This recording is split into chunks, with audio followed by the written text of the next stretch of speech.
Welcome back to Tabletop Assault. I'm Ross, and today I'm going to continue my segments on analysing the Necron Codex. Today I'm going to look at the Catacomb Command Barge. Now, this is sort of one of our heavier, if you think like you could have Dreadnought HQs, etc. This is a kind of equivalent with an Overlord riding on top of it. A very good unit, that one I personally do enjoy, minus it being quite heavy in points. It does offer quite a wee bit. So how this works is I'm going to have a look at the stats of the unit in particular, have a look at any weapons options, etc. you do get within the Codex, and special abilities. From there I'm going to have a look at weapon and loadout suggestions. I think that might be quite useful. Artifacts like Aeons, relics, etc. for HQs or catchers that can take them. Dynasty Codes, so that's obviously your codes to sort of get your legion traits, etc. The equivalents within armies. Warlord traits as well, and also stratagems that might be useful. So with that, let's have a look at the Catacomb Command Barge.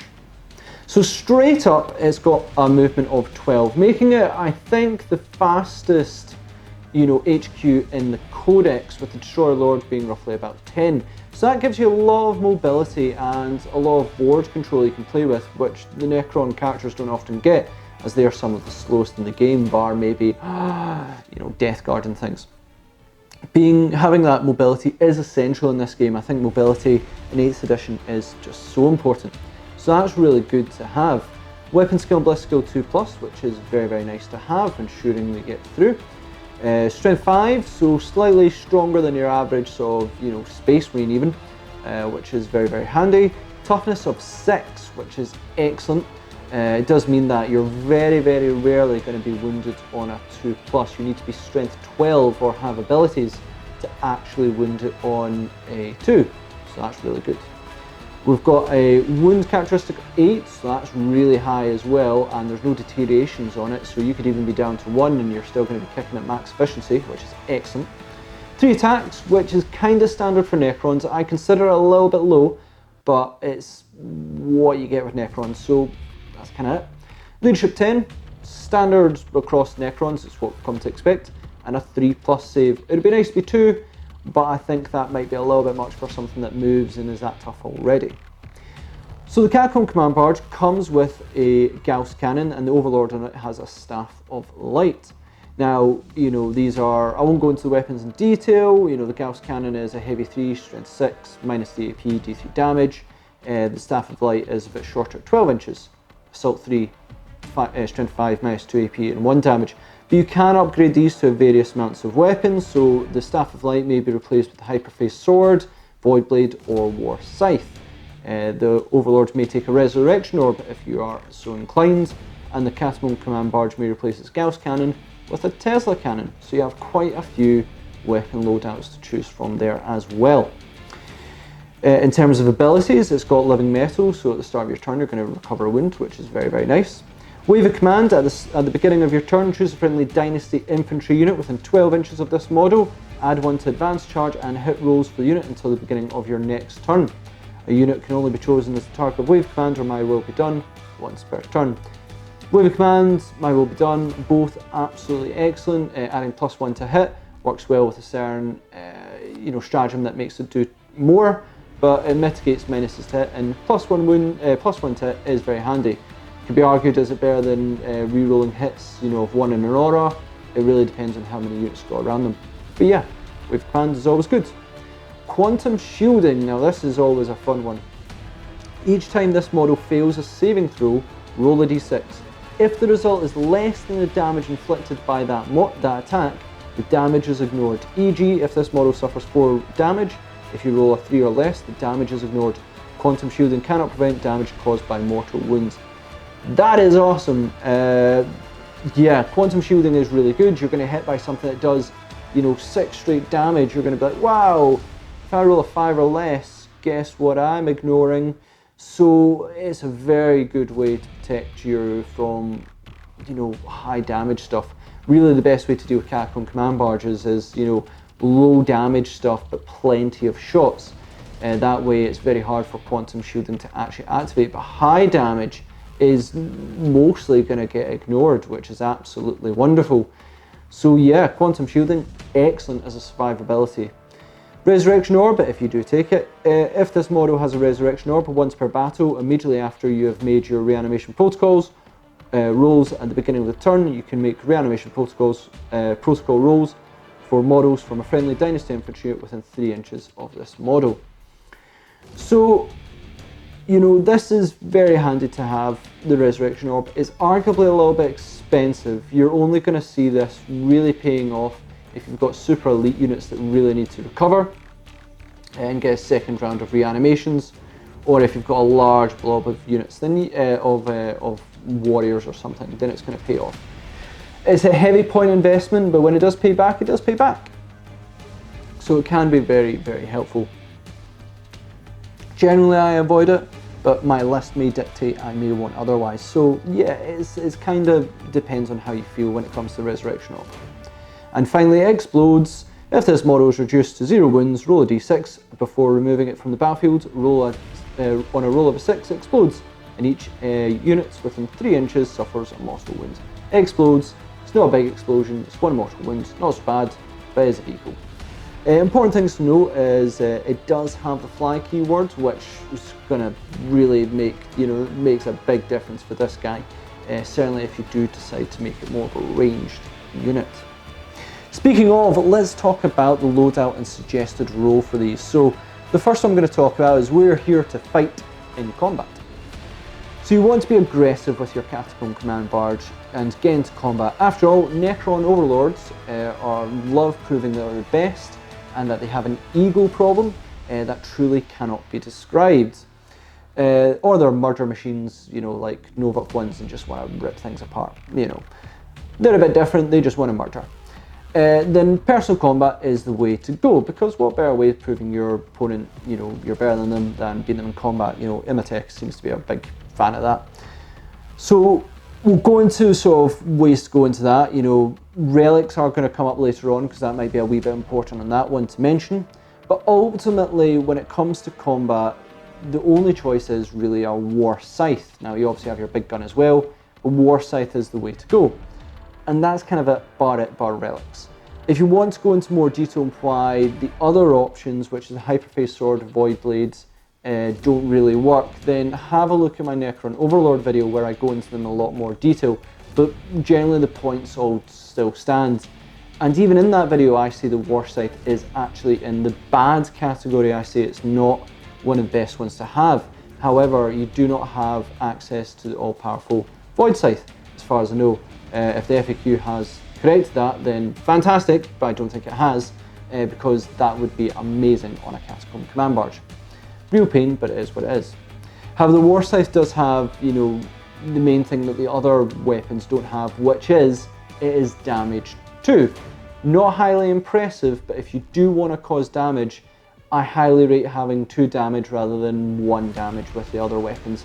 I just think you'll get a lot more bang for your buck on that one. But really when it comes to if you're going to be combat command barge, then it's going to be with a War Scythe. The next loadout is we are here to fight, but keep our distance. This is more the way I prefer to play the Catacomb Command Barge. It has access to 2 powerful ranged weapons, both actually having their merits. This is the Gauss Cannon and the Tesla Cannon, and let's speak about them in a bit more detail. The Tesla Cannon is not bad stats, and on a 6 you get more shots. Not bad at all. It is assault, so it means you can be aggressive movement and hit reliably. However, with 0 AP, I'm going to double check that, well, yep, basically to read its stats, it's 24 inch, assault 3, strength 6, 0 AP, 1 damage, and in rolls of 6+ you get 3 hits instead of 1. So yeah, however with 0 AP and 1 damage, it is not going to get through armour and cause that much damage.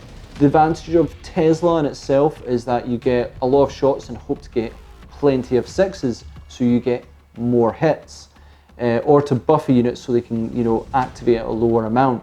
So, you know, you might find that Tesla, you probably want to buff up a big unit of like Immortals, and so that they can hit with their Tesla and activate Tesla more reliably.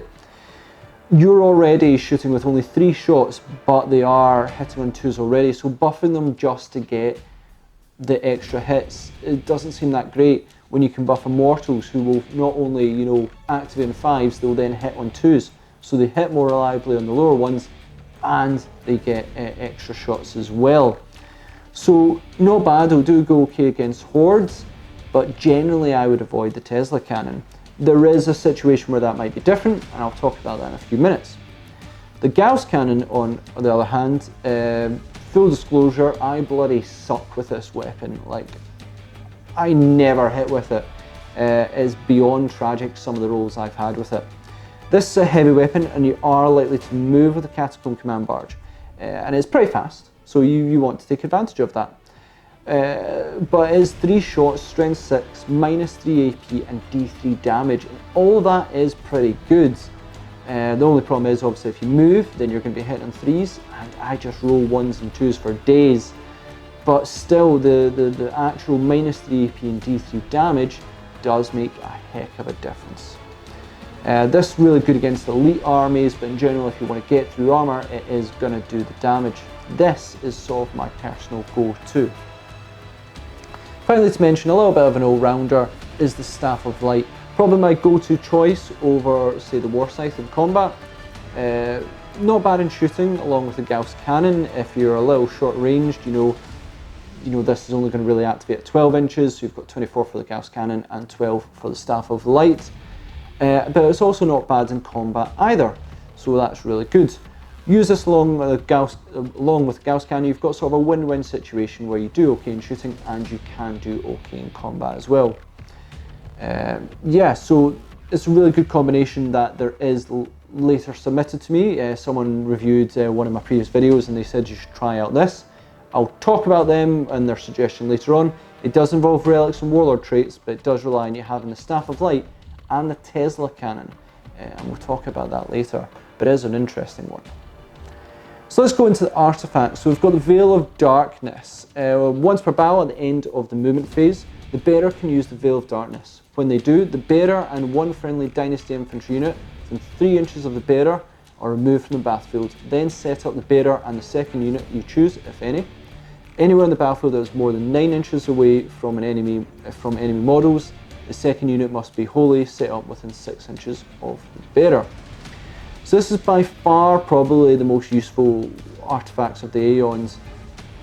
Why is that? Well, it does manage to mitigate sort of a main problem for Necrons, and that is mobility.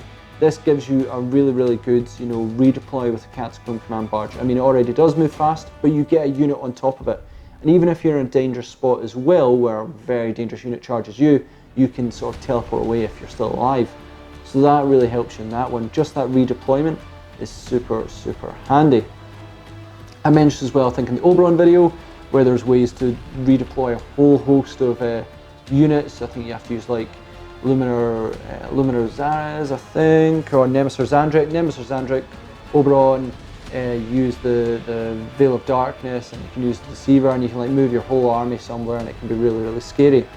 But generally this is really good, even if you want to use on turn 1, where you can move essentially a whole unit of 20 warriors into rapid fire range, my wave of commanding them, or even a Lich Guard unit within range and then wave of commanding them as well. Excellent. Generally really good, and you get the most out of it. However, there is another contender, and that is the Lightning Field. The bearer of the Lightning Field has a 4-up inbuilt. In addition, roll a d6 for each enemy unit within 1 inch of the bearer at the start of the fight phase. On a 4+, that unit suffers a mortal wound. So most Necron HQs have an inbuilt save, quite a lot of them do, but the Catacomb Command Barge does not. It's got quantum shielding. So this helps hugely, like massively, in survivability. Along with quantum shielding, boy is this going to make it so difficult to shift this guy. Having both makes the Catacomb Command Barge just significantly, survive a lot longer. Almost a must-have if you do take a Catacomb Command Barge. Almost a must-have. Damage in combat is helpful as well, but really having that invul along with quantum shielding is quite good. Void Reaper. So this is interesting. I'll read the Void Reaper one here as well. So Void Reaper basically, replaces models with War Scythe, which you can have, or Void Scythe. Void Reaper replaces the bearer's War Scythe or Void Scythe and has the following profile. Void Reaper, melee weapon, Strength Star, -4 AP and 3 damage. This weapon wounds on a 2+ unless it's targeting a vehicle unit, in which case it has a strength of 7. So this is interesting. I'm pretty sure this was meant to be an upgrade for the Void Scythe, but they included the War Scythe in there as well, so why not? It just gives that Catacomb Command Barge a slightly more powerful weapon in combat. Sorta. Ultimately it's the same strength as a War Scythe, so when you're facing against vehicles it's just going to be the same. But against anything that's infantry, you're going to wound on a 2+, so it's going to be good. Kind of anything that is toughness 4 or even higher than, when you'd be maybe toughness 7 and above, is going to pay off. But, yeah, there is some advantages to it. You get a bit more damage on it as well. I think it's damage 3 instead of damage 2. It's okay, but ultimately you're 3 attacks. So whether you want to give up a relic for that is kind of debatable. When you could take the War Scythe and then go for survivability with the Lightning Field, I'd almost always go with the Lightning Field. Finally, we get to the start of the combination of, we'll talk about more detail later on, and this is the Voltaic Staff. So the Voltaic Staff is, just to bring it up, I went past it. Voltaic Staff is a replacement to a Staff of Light, so it's a Mithrit model, so Staff of Light only. The Voltaic Staff replaces the Bearer Staff Light and has the following profile. The Voltaic Staff shooting is range 12, assault 3, strength 6, -3 AP and 2 damage. So that's improved shooting, while a melee is strength user, -2 AP and 1 damage. And I believe that is just the same for melee. Abilities: each time you make a wound roll of 6+ for this weapon in the shooting phase, the target suffers a mortal wound in addition to any other damage. So this melee is just the same as Staff of Light. But in shooting is really actually very good, sorta. Adding a strength, AP and damage and mortal wounds is all kind of good, like that really does make it quite good. Adding on the Mithrit range at half range making it possibly -4 AP when you shoot, which is good, but you have to be at 6-inch range to get -4 AP. Maybe asking a lot, however, there is other things you can do as well. When teamed up, and this is sort of the beginning of all the combination and everything, when teamed up with the Mithrit Warlord trait Merciless Tyrant, allows assault weapons an extra 6 inches. So it goes from 12 to 18. Also your Tesla goes from 24 to 30. And when you have the Merciless Tyrant Warlord trait, you can target characters. At 18 inches, this becomes something to be really think about, and target characters, that's kind of good. Some support characters are going to be in for a nasty surprise. However, to make this really work, you have to give up a Warlord trait as well. But this also works in the Tesla cannon, which really works quite well. This submission was made by Saber126. I'll maybe speak about a wee bit more detail, but you are basically using a Warlord trait and a relic to achieve this, and you have to be Mithrit as well. Speaking of Mithrit and stuff like that, let's go on to the Dynasty Codes that work for them. So when it comes to Dynasty Codes for Necrons, I feel they just work for the army as a whole better than they do actually work for HQs. I'm not saying that they don't actually do much for HQs, but they work for the army a lot better. So the ones that I really like is obviously my go-to one, which is Novuk, Awakened by Murder. You can reroll failed hit rolls in the fight phase for units with this code if they charged, were charged, or performed heroic intervention. So I really like this one, though you already do hit on 2+, so hit on 2+, you get to reroll ones, nice, and you only have 3 attacks, so there's not going to be many rerolls there. You're already hitting super reliably. But with a War Scythe, yeah, it's quite good, but you're going to get a lot more advantage from it from your general troops. Next up we have the aforementioned Mithrit. Mithrit, each time model with this code shoots an enemy unit that is within half range of its weapon's maximum range, the armor penetration characteristic of the weapon is improved by 1. So this is one of the few HQs that actually truly benefit from this. Float into combat range and suddenly that Staff of Light is, well, not in combat, obviously in shooting, but when you're close by, it's going to be -3 AP. The Tesla cannon at 12 inches is going to be -1 AP. The Gauss cannon is going to be -4 AP, which is scary. Ultimately, command barges benefit, from a unit, the most of HQs from the Mithrit one, and correct me if I'm wrong in that, but it does work quite well. And then we do have the Relic and the Warlord trait that does make this even better. But generally, you know, a Gauss Cannon at -4 AP, and then if you get stuck in combat, you can just fly out and shoot something in the face that, you know, maybe a character got a bit close and failed to wound you, didn't realise you had a lightning field in front, quantum shielding saved you, then you're just going to fly back a few inches and Gauss Cannon them in the face, and oh boy, that's going to hurt. And at -4 AP, it's going to hurt even harder. Better pray they have an invuln save. The next one is Sutek, Relentless Advance. If a unit with this code advances, it treats all ranged weapons it is equipped with as assault weapons until the end of the turn. In addition, unless it's advanced this turn, a unit with this code does not suffer the penalty to hit for moving and firing heavy weapons. Kind of meh. Only really truly affects the Gauss Cannon. But, you know, man, I do love rolling 2s, so being able to not, you know, fail in 2s, you know, when I move makes this really good. So yeah, it can be good. I believe this is the only HQ that truly benefits from it. But yeah, it can quite well, and people like the Sutek one quite a wee bit. Warlord traits, now I've got loads of these, probably a little bit too many recommendations here. But there's plenty depending on your playstyle, how they work. So the first one is Enduring Will. Reduce any damage inflicted on your Warlord by 1, to a minimum of 1. For example, if your Warlord fails a saving throw against an attack that inflicts 3 damage, they will only lose 2 wounds. If you're playing a very aggressive Catacomb Command Barge, this will be very helpful. Thunderhammers will think twice when, you know, basically they're only going to wound on 3s, unless they're like Blood Angels, where they get to, you know, they get their +1 to wound. On like the first turn, so they'll be 2s, or unless they're strength 12, then, you know, on average they're going to be wounding on 3s, which is kind of difficult. Stick a lightning field on top of it, so then they've got you through the 4-up invul save.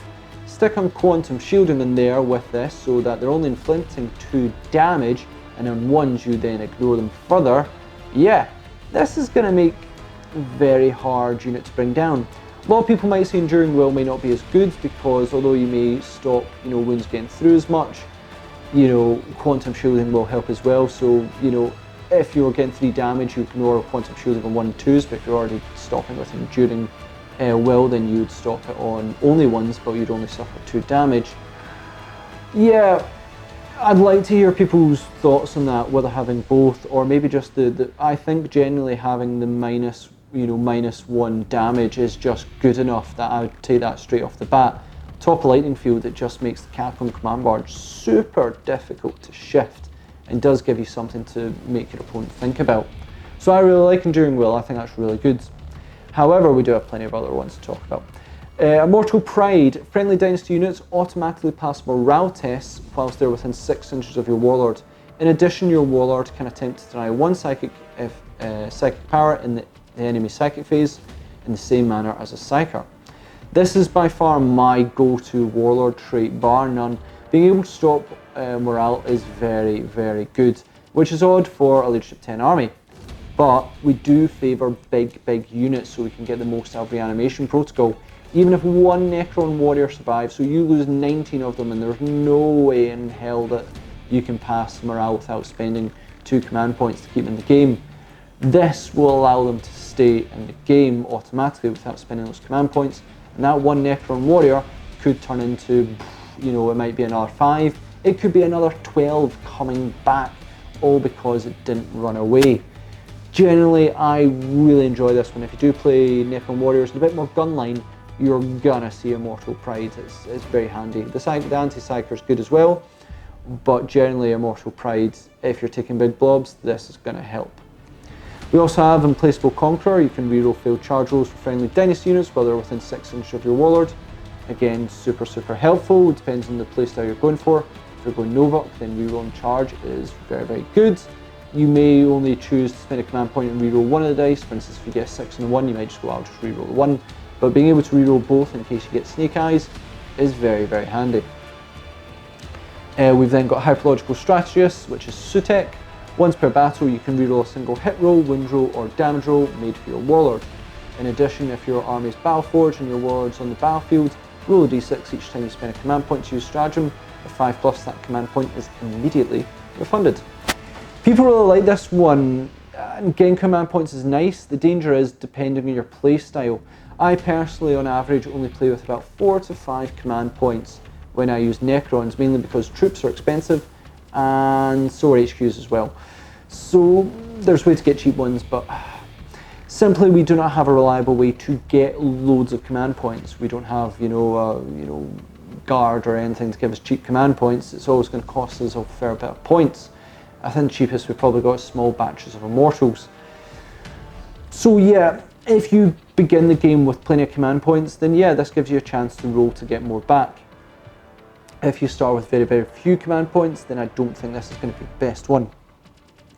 Along with your sort of, tactical reserve, you're not going to be able to, bring back, those command points very, very reliably. So yeah, you only get one per battle round. So I just don't rate it as much. Next up we have Crimson Haze, Novuk. Each time you roll an unmodified hit roll of 6 in the fight phase for a model in a friendly Novuk unit that is within 6 inches of your Warlord, you can make one additional hit roll for that model with the same weapon against the same target. These additional hit rolls cannot themselves generate any further hit rolls. So we almost have Death to the False Emperor. Almost. The unmodified hit rolls is both a curse and a blessing. With access to my Will Done, it would have been nice if it was modified, but alas, no. If you play combat Necrons, yeah, this is nice. The advantage of the Catacomb Command Barge is that it's large and fast, so we'll be able to keep up with units with relatively no problem. The only problem is if the Catacomb Command Barge fails to make its charge, then it may not offer the buff to the models because it only measures out to the model, not the unit. So, and I made that mistake before. I thought if you string models down, it would benefit the whole unit. No, it is only the models that are within 6 inches. So you really need it to be in combat or very, very close, and then those units can benefit from it. Finally, we have Merciless Tyrant. So now I'm going to go into this one in a bit more detail. Mithrit. Adds 6 inches to the maximum range of an of all assault weapons made by your Warlord. In addition, your Warlord can shoot assault weapons at enemy characters even if they're not the closest enemy model. So thanks to Saber126 for pointing this out to me, and really fairly nice on a command barge. This on a command barge along with Tesla Cannon and the Voltiac Staff. This means you can threaten characters at 18 inches and 30 inches, and with Mithrit you get -1 at half range, and the staff can cause mortal wounds as well. As Saber says in his comment, this may be a good way to hunt down support characters who maybe want to hide away. Well, not with this. The only problem is that it does not hit so hard. So unless you're going to be close, then good armor may just, cause a lot of the hits to bounce off. However, on a light armored orc giving buffs, this may shock them that the fact that they are a viable target. The other pain is you are giving up a relic and a warlord trait to achieve this, but just to possibly snipe a few characters may make this, fairly good. And I'm personally going to try at one point just to see the surprise on David or Rob's face when I go, I'm going to target your support character. Nah, I'm going to get them. Next up we have stratagems. Stratagems are a fairly tricky one. For Necrons they are widely spread over focused units such as Catan or Lich Guards or Night Sights, etc. So HQs, there's not many that I think are some of the best, but there's a few not bad ones. So we have the Pharaoh's Will, which is 1 command point. Use the stratagem after an overlord from your army uses My Will Be Done or Wave of Command. This model can immediately use that ability for a second time this turn. Probably the most useful ability for the Catacomb Command Barge as a predominant buff character. You'll find you're going to be, buffing this in shooting or rapid fire range just to get that extra shots, maybe to activate Tesla on a 5+ with Immortals, which is really, really good. Works well in combat as well. Lich Guard also, hitting on a 2+ is overall excellent. Really depends on where your army composition is, and also sort of if you've got more units near each other, but it really depends. Overall, I think for 1 command point, it's pretty darn good. Next up we have Resurrection Protocol. 1 command point, use a stratagem when a Necron character from your army, excluding Transient Infinite and Catan Shards, are slain. At the end of the phase, roll a d6. On a 4+, set that character up again as close as possible to the previous position and more than 1 inch away from any models with 1 wound remaining. This stratagem can be used to resurrect the same model more than once per battle. Interesting stratagem, you know, you die in your opponent's turn, you roll a 4+, you come back, and you come back with the wounds, and then at the start of your turn, you come back and you should, with 11 metal, be up to 2 wounds. Really, really nice and a good way to sort of get away from combat, though you can't fly, so you're going to get away reliably either way. But it just gives you a second chance, and especially with the Gauss cannon, to maybe just pummel shots straight into your opponent's face. I think with Catacomb Command Barge, yeah, absolute viable target, can be pretty darn good. One thing I would note is that thanks to Necromanus for pointing this out, that on page 14 of the Warhammer rulebook errata, it does say that now, you know, you only score where slay the warlords at the end of the battle. So I used to believe that, you know, you achieve slay the warlord when you actually achieve it. But if this brings your warlord back, then it does actually stop them from scoring it. So that's really, really quite good as well. It's only if they're actually dead at the end. And I think they did a battle report way back when where they actually had this conundrum happen. They said, nah, you achieve it because they were slain at that point. It appears in the latest FAQ. They have gone back on that, and they are saying that no, only if the warlord is slain at the end of the battle do you actually achieve it. So thanks Necronamus, I might have pronounced that wrong, for pointing that out to me and getting me to say that one right. Next up is Entropic Strike, 1 command point. Use the stratagem in the fight phase before Necron characters from your army fights. Invul saves cannot be taken against the first combat attack made by this character this phase. The thing is with this is that, yeah, it might be good. You know, your opponent might be rocking a 3-up invul and it might be hard to get through them. So yeah, being able to, for the first one to get through and get past invul, excellent. If you've got, you know, the relic where, you know, you can get past them, then great. And Warscythe is just 2 damage. But you still need to hit, you still need to wound, and your armor, and your opponent may make an armor save even if they're rocking a 2-up armor. Then yeah, you know, 2-up armor against 4, I think does get through at 3, 4, 5, 6. Yeah, they do get a 6-up armor save. So, you know, if you fail to hit with that one attack, you roll a 1, you're going to be like, oh, darn it. So it's not reliable, and it's not something I'm particularly happy with. Yeah, it can be used, and maybe when you really need to cause that damage, make sure it happens, it might be worth it. But Entropic Strike is one of the ones I just don't find as reliable. So that's my review on the Catacomb Command Barge. I actually largely rate the Catacomb Command Barge. I think there's a lot of utility in it. It offers a lot of shooting. You can fly, it's tough, and a good way to buff units around it. The curses are expensive, but you have mobility. I mean, it does offer a lot. And I've generally found that where it can help in support, it's always been very useful. It's got where it needs to be to make sure the support is at its best, and it can shoot, and that Gauss cannon can do a fair bit of damage. So I actually really, really rate the Catacomb Command Barge.